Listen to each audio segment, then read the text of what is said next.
یہ ایک بہت پرانی کہانی ہے۔ کسی جگہ پر ایک ایسا شخص رہتا تھا جو نہ امیر تھا اور نہ ہی غریب۔ اس کے 3 بیٹے تھے جو انتہائی خوبصورت اور شاندار جوان تھے۔ وہ تعلیم یافتہ، ذہین اور دانا تھے۔ وہ ہمیشہ اچھے لوگوں کے ساتھ رہتے تھے اور بری صحبت سے دور رہتے تھے۔ سب سے بڑا بھائی عبداللہ تھا اور سب سے چھوٹا بھائی فرحان 16 سال کا تھا۔ ان کے درمیانے بھائی کا نام کامران تھا۔ آواز قدرے لرزتی ہوئی۔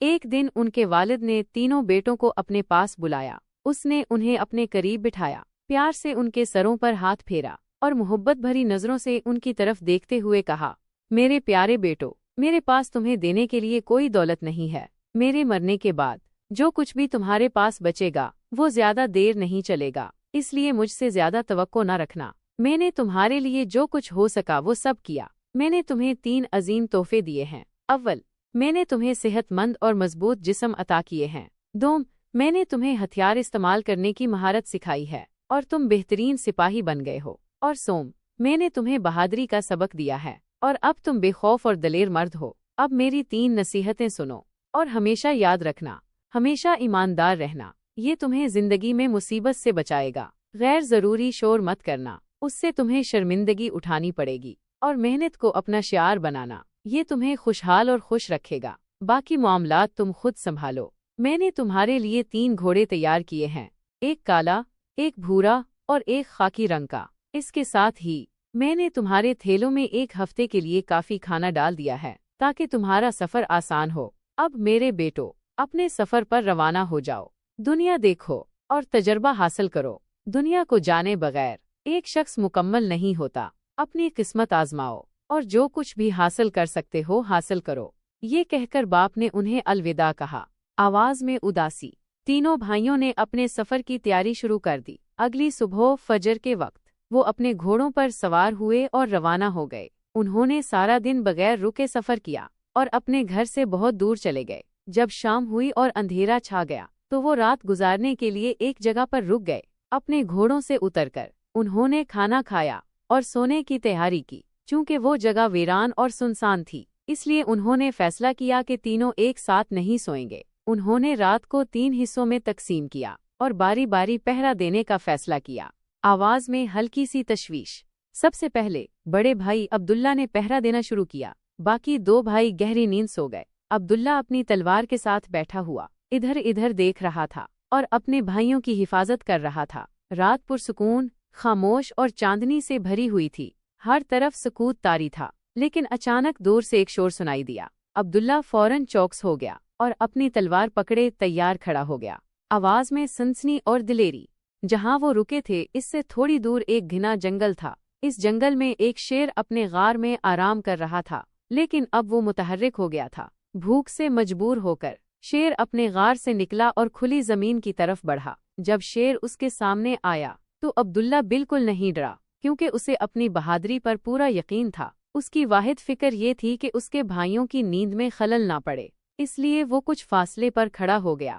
جب شیر اس کے پیچھے آیا تو عبداللہ مڑا اور اپنی تلوار سے وار کیا، جس سے شیر کا دایاں پنجہ زخمی ہو گیا۔ زخمی شیر نے دھاڑ ماری اور اس پر جھپٹا، لیکن عبداللہ نے مہارت سے خود کو بچایا اور شیر کے بائیں پنجے پر زور سے وار کیا۔ شیر نے پوری طاقت سے دوبارہ حملہ کیا، لیکن عبداللہ نے موقع پا کر اس کے سر پر وار کیا، جس سے شیر موقع پر ہی مر گیا۔ شیر کو مارنے کے بعد عبداللہ نے اس کی کھال سے ایک پٹی کاٹی اور اسے اپنی کمر کے گرد باندھ لیا۔ وہ اپنے بھائیوں کے پاس واپس آیا اور ایسے بیٹھ گیا جیسے کچھ ہوا ہی نہ ہو۔ تھوڑی دیر بعد اس کا پہرا ختم ہو گیا اور وہ آرام کرنے کے لیے لیٹ گیا۔ اب کامران نے پہرا سنبھالا، لیکن اس کے پہرے کے دوران بھی کوئی مسئلہ پیش نہیں آیا۔ اس طرح پہلی رات سکون سے گزر گئی۔ آواز میں سکون۔ صبح کے وقت تینوں بھائی اپنے گھوڑوں پر سوار ہوئے اور اپنے سفر پر روانہ ہو گئے۔ انہوں نے لمبا سفر کیا اور بہت دور تک گئے۔ شام کے وقت وہ ایک پہاڑ کے قریب پہنچے جہاں ایک بڑا درخت کھڑا تھا اور اس کے نیچے ایک چشمہ بہہ رہا تھا۔ انہوں نے وہاں رات گزارنے کا فیصلہ کیا۔ چشمے کے قریب ایک غار تھا جہاں سانپوں کا بادشاہ اژدھا سلطان رہتا تھا، لیکن بھائیوں کو اس کے بارے میں کچھ معلوم نہیں تھا۔ آواز میں تجسس اور پھر خطرہ۔ سب سے پہلے انہوں نے اپنے گھوڑوں کو پانی پلایا، پھر انہیں صاف اور مالش کرنے کے بعد درخت سے باندھ دیا اور انہیں چارہ دینے کے بعد وہ کھانا کھانے بیٹھ گئے۔ کھانا کھانے کے بعد انہوں نے باری باری پہرا دینے کا فیصلہ کیا، جیسا کہ انہوں نے پچھلی رات کیا تھا۔ اس طرح درمیانے اور سب سے چھوٹے بھائی سو گئے اور پہرا دینے کی ذمہ داری عبداللہ پر پڑی۔ بڑے بھائی عبداللہ نے پہرا دینا شروع کیا، لیکن اس کی باری میں کوئی اہم واقعہ پیش نہیں آیا۔ پھر درمیانے بھائی کامران کی باری آئی۔ رات چاندنی سے بھری ہوئی تھی اور ہر طرف خاموشی اور سکون تھا۔ اچانک ایک شور نے سکوت توڑا۔ کچھ دیر بعد اژدھا سلطان، سانپوں کا بادشاہ، ایک غار سے نکلا۔ اپنا لمبا سر اٹھائے، اپنے بھاری جسم کو گھسیٹتے ہوئے اور زور زور سے سانس لیتے ہوئے وہ چشمے کی طرف بڑھا۔ کامران نے بالکل خوف محسوس نہیں کیا۔ آواز میں دلیری اور پھر خاموشی۔ اس نے سوچا کہ اس کے بھائیوں کی نیند میں خلل نہیں پڑنا چاہیے، اس لیے وہ خاموشی سے چشمے سے کھلی زمین کی طرف بھاگا۔ جیسے ہی سانپ نے انسان کی بو سونگھی، اس نے اس کا پیچھا کرنا شروع کر دیا۔ تھوڑی دور پہنچ کر کامران رک گیا اور اپنی تلوار سے سانپ کی دم پر زور سے وار کیا۔ اس کے وار سے سانپ زمین پر تڑپنے لگا، لیکن کامران نے ایک اور وار کیا جس سے سانپ بری طرح زخمی ہو گیا۔ تیسرے وار سے اس نے سانپ کو مار ڈالا۔ اس کے بعد کامران نے سانپ کی کھال کا ایک ٹکڑا کاٹا، اسے اپنی کمر کے گرد باندھا اور اپنی جگہ پر واپس آ کر بیٹھ گیا جیسے کچھ ہوا ہی نہ ہو۔ جب اس کا پہرا ختم ہوا تو سب سے چھوٹے بھائی فرحان کی باری تھی۔ اس کا پہرا بھی سکون سے گزرا اور اس طرح دوسری رات بھی بغیر کسی واقعے کے ختم ہو گئی۔ موسیقی رات کے لیے انہوں نے آگ جلائی، کھانا کھایا اور پھر دونوں بھائی سو گئے اور بڑے بھائی نے پہرا دینا شروع کیا۔ پھر درمیانے بھائی نے پہرا دیا اور آخر میں فرحان کی باری آئی۔ آواز میں تجسس اور پھر خطرہ۔ فرحان چوکس بیٹھا تھا۔ اندھیرا اتنا گہرا تھا کہ کچھ دکھائی نہیں دے رہا تھا، لیکن وہ غور سے سن رہا تھا۔ کبھی کبھار وہ اپنی آنکھیں کھول کر ادھر ادھر دیکھتا، پھر انہیں بند کر لیتا۔ ایک بار جب اس نے اپنی آنکھیں کھولیں تو اس نے دیکھا کہ آگ بجھ گئی ہے۔ یہ دیکھ کر اس نے محسوس کیا کہ آگ دوبارہ جلانی چاہیے۔ اس نے ادھر ادھر دیکھا، لیکن کہیں بھی کوئی روشنی نظر نہیں آئی۔ اچانک اس کی نظر دور ایک چراغ پر پڑی جو مدھم روشنی دے رہا تھا۔ وہ فوراً اپنے گھوڑے پر سوار ہوا اور چراغ کی طرف روانہ ہو گیا۔ وہ دیر تک سوار رہا اور آخرکار ایک ویران گھر پہنچا۔ وہ اپنے گھوڑے سے اترا اور آہستہ آہستہ پنجوں کے بل چلتا ہوا کھڑکی کے پاس گیا۔ اندر جھانک کر اس نے کمرے میں روشنی دیکھی۔ کمرے کے وسط میں چولہے پر ایک برتن میں کھانا پک رہا تھا اور اس کے ارد گرد تقریباً 20 آدمی بیٹھے آپس میں باتیں کر رہے تھے۔ ان سب کے چہرے خوفناک تھے اور ان کی آنکھیں عجیب طور پر کھلی ہوئی تھیں۔ ایسا لگ رہا تھا جیسے یہ لوگ کسی سازش میں ملوث ہوں۔ یہ تو ڈاکوؤں کا اڈا لگتا ہے، فرحان نے خود سے سوچا۔ اگر میں انہیں یہاں چھوڑ دوں تو یہ ایک ایماندار شخص کا فعل نہیں ہوگا۔ مجھے ان کے درمیان رہنا چاہیے اور ان کے منصوبوں کا پتہ لگانا چاہیے تاکہ میں صحیح وقت پر کارروائی کر سکوں۔ آواز میں چالاکی اور دلیری۔ یہ فیصلہ کرنے کے بعد وہ دروازے پر گیا اور ہلکا سا دھکا دے کر اندر داخل ہو گیا۔ اس طرح ایک اجنبی کو داخل ہوتے دیکھ کر ڈاکو فوراً چوکس ہو گئے اور جلدی سے اپنے ہتھیار پکڑ لیے۔ فرحان نے ان کے سردار سے مخاطب ہو کر کہا، جناب، میں آپ کا ادنیز خادم ہوں۔ میں ایک دور دراز شہر سے آیا ہوں۔ اب تک میں چھوٹے موٹے کاروبار میں ملوث رہا ہوں، لیکن ایک طویل عرصے سے میرا ارادہ کسی گینگ میں شامل ہونے کا تھا۔ میں آپ جیسے طاقتور گینگ کی تلاش میں تھا اور آج قسمت مجھے آپ کے پتے پر لے آئی ہے اور میں آپ کے قدموں میں حاضر ہوں۔ اپنی تقریر جاری رکھتے ہوئے اس نے کہا، اگر آپ مجھے اپنے گینگ میں شامل کرنے کی مہربانی کریں تو یہ آپ کی نوازش ہوگی۔ میری عمر پر مت جائیں، میں بہت سی مہارتیں جانتا ہوں۔ سرنگیں کھودنا، تالے توڑنا اور پوشیدہ راستے تلاش کرنا، یہ سب کام میرے لیے بچوں کا کھیل ہے۔ آواز میں کامیابی کی ہلکی سی جھلک۔ فرحان کی چالاکی نے ڈاکوؤں کو یقین دلا دیا کہ وہ ان کے لیے ایک کارآمد آدمی ہے۔ سردار نے دوسروں کی طرف دیکھا اور سر ہلا کر کہا، ٹھیک ہے، اگر تم واقعی اتنے ماہر ہو تو ہم تمہیں اپنے گینگ میں شامل کر لیں گے، لیکن یاد رکھنا ہمارے اصول بہت سخت ہیں۔ غداری کی سزا موت ہے۔ رات گزر گئی اور ڈاکو گہری نیند سو گئے۔ فرحان نے اسے ایک مناسب موقع سمجھا اور خاموشی سے دوسرے کمرے کا معائنہ کرنے چلا گیا۔ پنجوں کے بل چلتے ہوئے وہ ایک ایسے کمرے میں پہنچا جو پہلے سے زیادہ سجا ہوا تھا۔ قیمتی قالین اور ہتھیار دیواروں پر لٹکے ہوئے تھے اور کمرے کے وسط میں ایک انتہائی خوبصورت عورت کا مجسمہ کھڑا تھا۔ فرحان حیران رہ گیا اور کہا، یہ عورت کا مجسمہ دنیا کے کسی بھی پھول سے زیادہ خوبصورت ہے۔ وہ آہستہ آہستہ مجسمے کے قریب گیا اور دیکھا کہ مجسمے کے دائیں ہاتھ کی شہادت کی انگلی پر ایک سنہری انگوٹھی چمک رہی ہے۔ اس نے بہت احتیاط سے انگوٹھی نکالی اور اسے اپنی جیب میں ڈال لیا۔ اب وہ ایک اور کمرے کا معائنہ کرنے گیا۔ یہ کمرہ پہلے سے بھی زیادہ خوبصورت اور شاندار تھا۔ دیواروں پر قیمتی ہتھیار، چمکتے ہوئے جواہرات اور بہت سے پوشیدہ رازیں نظر آ رہے تھے۔ فرحان نے سوچا، یہ لوگ بہت امیر ہیں، لیکن مجھے اب بھی ان کے مزید رازوں کو سمجھنے کی ضرورت ہے تاکہ میں صحیح وقت پر ان کے منصوبوں کو ناکام بنا سکوں۔ آواز میں حیرت اور خوبصورتی کا احساس۔ جب رات کی خاموشی چھا گئی تو فرحان تیسرے کمرے کی طرف بڑھا۔ یہ کمرہ پہلے دو سے بھی زیادہ شاندار اور خوبصورت تھا۔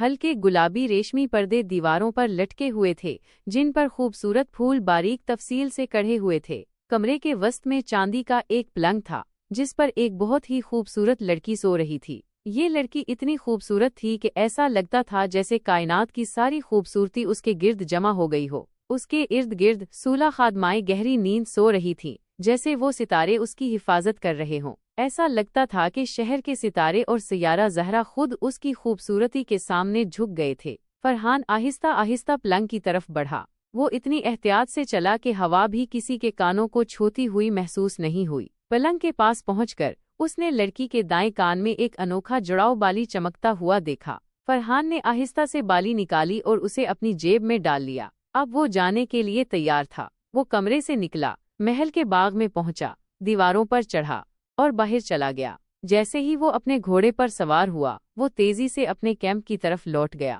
آواز میں سکون اور انتظار۔ جب وہ اپنے کیمپ پہنچا تو اس کے دونوں بھائی ابھی تک گہری نیند سو رہے تھے۔ فرحان اپنی جگہ پر بیٹھ گیا اور اپنی تلوار سے کھیلنے لگا، صبح کا انتظار کرنے لگا۔ آواز میں روشنی اور امید۔ رات کی تاریکی آہستہ آہستہ مٹنے لگی اور رات کا سیاہ پردہ دنیا سے اٹھ گیا۔ صبح کی روشنی نے ہر چیز کو منور کر دیا اور ایک نیا دن طلوع ہوا۔ فرحان نے رات کی اپنی مہم کو یاد کیا اور اگلے قدم کے بارے میں سوچنے لگا، انہیں کیسے آزمایا جائے تاکہ سچائی سامنے آئے۔ وزیر نے بادشاہ کو ایک منصوبہ پیش کیا۔ اس نے کہا، ہم ان تینوں اجنبی بھائیوں کو الگ الگ ان کی بہادری اور ذہانت جانچنے کے لیے آزمائیں گے۔ جو بھی سچ میں بہادر ہوگا وہ خود ہی اسے ثابت کر دے گا۔ بادشاہ نے وزیر کی بات سے اتفاق کیا اور فوری انتظامات کرنے کا حکم دیا۔ آواز میں امتحان اور انتظار۔ رات ہونے کے بعد تینوں بھائیوں کو الگ الگ کمروں میں لے جایا گیا۔ ان کے کمرے انتہائی خوبصورت اور آرام دہ تھے۔ ان کے امتحان کے لیے خصوصی تیاریاں کی گئی تھیں۔ سب سے پہلے بڑے بھائی عبداللہ کا امتحان لیا گیا۔ اس کے کمرے میں ایک بہت بڑی لوہے کی تلوار رکھی گئی اور اچانک کمرے کی روشنی بجھ گئی۔ ایک محافظ کی آواز سنائی دی، یہاں ایک چھپا ہوا دشمن ہے اور وہ تم پر حملہ کر سکتا ہے۔ اگر تم بہادر ہو تو اپنا دفاع کرو۔ عبداللہ نے فوراً تلوار اٹھائی اور اندھیرے میں دشمن کو تلاش کرنے لگا، لیکن جب اسے کچھ نہ ملا تو وہ تھک ہار کر بیٹھ گیا۔ وزیر نے یہ دیکھا اور بادشاہ سے کہا، یہ شخص بہت محتاط ہے، لیکن باغ کے واقعے میں دکھائی گئی بہادری کا یہاں کوئی نشان نہیں ہے۔ اس کے بعد درمیانے بھائی کامران کی باری آئی۔ اس کے کمرے میں ایک زبردست امتحان رکھا گیا تھا۔ ایک جعلی اژدھا جو اصلی نظر آتا تھا کمرے کے وسط میں رکھا گیا تھا۔ جیسے ہی روشنی بجھی، کمرے میں ایک ہلکی سی سرسراہٹ کی آواز گونجی اور جعلی اژدھا حرکت کرنے لگا۔ جیسے ہی روشنی بجھی، کمرے میں ایک ہلکی سی سرسراہٹ کی آواز گونجی اور جعلی اژدھا حرکت کرنے لگا۔ کامران نے فوراً اپنی تلوار نکالی اور بہادری سے اژدھے پر حملہ کر دیا۔ وہ اس وقت تک وار کرتا رہا جب تک کہ اژدھا بے حس و حرکت نہ ہو گیا۔ وزیر نے یہ منظر دیکھا اور کہا، یہ شخص بلا شبہ بہادر ہے، لیکن اس کے اعمال انتہائی جلد باز ہیں۔ یہ ممکن ہے کہ یہ اس بہادری شخص سے مختلف ہو جس نے شہزادیوں کا سامان چرایا تھا۔ آخر میں سب سے چھوٹے بھائی فرحان کا امتحان لیا گیا۔ اس کے کمرے میں کچھ انتہائی قیمتی خزانے رکھے گئے تھے اور کمرے کے مختلف حصوں میں جال بچھائے گئے تھے۔ جیسے ہی روشنی بجھی، ایک خفیہ دروازے سے دو محافظ نمودار ہوئے اور خزانے کی حفاظت کرنے کا ڈرامہ رچایا۔ فرحان نے فوراً صورتحال کا اندازہ لگایا۔ محافظوں سے لڑنے کے بجائے وہ ان کے قریب گیا اور ان سے بات کرنے لگا۔ فرحان نے ان سے کہا، یہ خزانے بہت قیمتی معلوم ہوتے ہیں، لیکن انہیں یہاں چھوڑنا خطرناک ہے۔ بہتر ہے کہ ان کی حفاظت کے لیے مجھے بھی مقرر کیا جائے۔ اس کی باتوں اور چالاکی نے محافظوں کو حیران کر دیا اور جال میں پھنسنے کے بجائے اس نے پوری صورتحال پر قابو پا لیا۔ وزیر نے یہ سب دیکھا اور بادشاہ سے کہا، یہ وہ شخص ہے جو بہادری کے ساتھ ساتھ ذہانت اور دانائی کا استعمال کرتا ہے۔ یہ یقیناً باغ کے واقعے کا حقیقی ہیرو ہے۔ بادشاہ نے تینوں بھائیوں کو اپنے دربار میں بلایا اور انہیں خزانے اور شہزادیوں کا چوری شدہ سامان پیش کیا۔ بادشاہ نے کہا، جو کوئی بھی ان چیزوں کا جائز مالک ہے، آگے بڑھے، ان کی شناخت کرے اور ان کا داویز کرے۔ فرحان آگے بڑھا اور انگوٹھی اور بالیاں بادشاہ کو پیش کی۔ اس نے باغ میں ڈاکوؤں کو مارنے اور شہزادیوں کی حفاظت کرنے کا پورا واقعہ بیان کیا۔ بادشاہ اور اس کے درباری اس کی بہادری اور چالاکی سے بہت متاثر ہوئے۔ بادشاہ نے فرحان کو بڑے اعزازات سے نوازا۔ تینوں بھائیوں نے بادشاہ کا شکریہ ادا کیا اور اپنے نئے سفر کی تیاری شروع کر دی۔ بادشاہ اور وزیر نے یہ ساری باتیں پردے کے پیچھے سے سن لی تھیں اور انہیں یقین ہو گیا تھا کہ تینوں بھائی بہادر اور